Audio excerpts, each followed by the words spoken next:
Hello guys, I'm Mariam from Level Up Marketplace, and in this short video we will discuss how you can add the app configuration details in your app that you create in the App Creator Community app. So you have to open your app in any of category you create your app.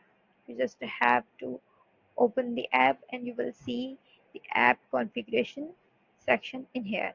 So when someone install your app, the pop-up will be shown to them. You have to add in here. So like this, you have to add the URL, and after adding the URL, let's update from here.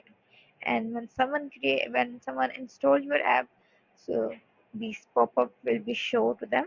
This is all how you can add the app configuration detail. I hope you like it. Thanks for watching.